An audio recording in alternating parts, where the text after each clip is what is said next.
Now, in order to talk about how to construct melodies, we have to talk about consonances and dissonances. And the first way we're going to talk about them is through the concept of intervals.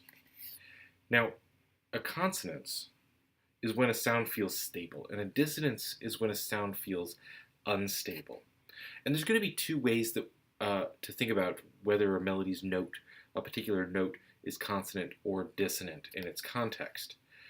And the one way is that if the note's part of the underlying harmony, it's consonant.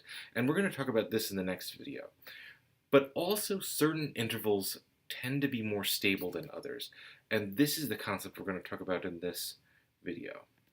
So here's our generic intervals, the unison all the way up to the octave. And some of these are going to sound crunchy, and these are the dissonances, and some of these are going to sound more stable, and these are the consonances. So the consonances are the unison, third, fifth, and octave. These are the strong consonances. You could end a two-voice duet on one of these, and it would sound stable and complete. So here's a unison. So if I'm singing the same note as that, then it sounds very stable. But there's the third. I'm going to sing the upper note of it against that, and it sounds pretty stable. A fifth. That's also, you could imagine, you could end a duet there, and it would also sound stable and similar to the octave. End it on an octave, and it would sound pretty stable. Now, sixths are special. They're not consonant enough to end a phrase on, but they're pretty darn consonant. So this is what a sixth sounds like. It's pretty consonant, but if you're playing a duet,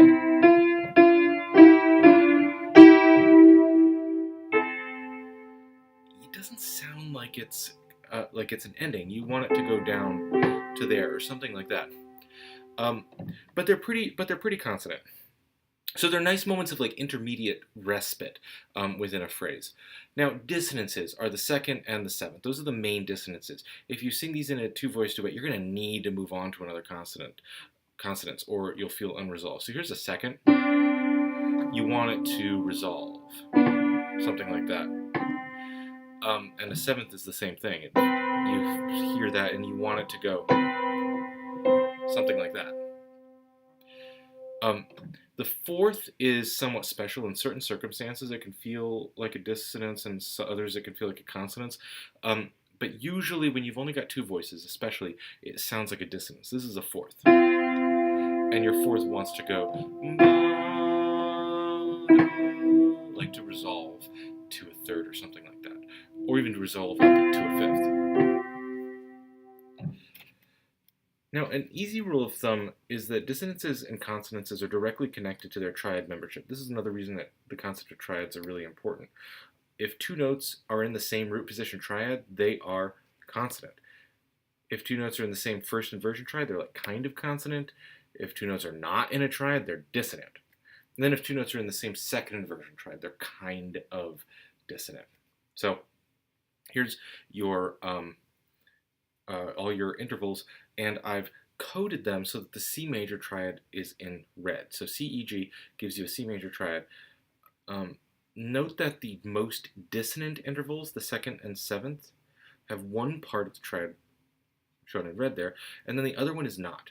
So C to D, the C is part of a C major triad, the D is not. And so that's a dissonant interval. Whereas C and E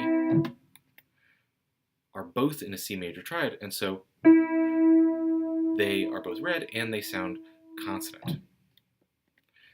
Now, check out the sixth there.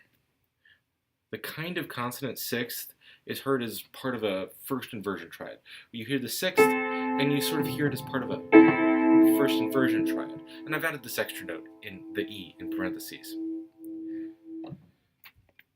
And so it's not as stable as a root position triad, but at least it outlines some kind of... And then finally, we've got the fourth over here.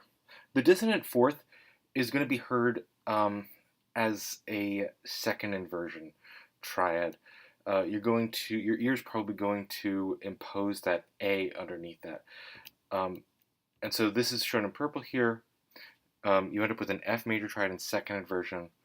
And second inversion triads are much less stable, and so this makes a awfully unstable interval. And so what we end up here is firsts, unisons through octaves, where some of them are consonant and some of them are dissonant.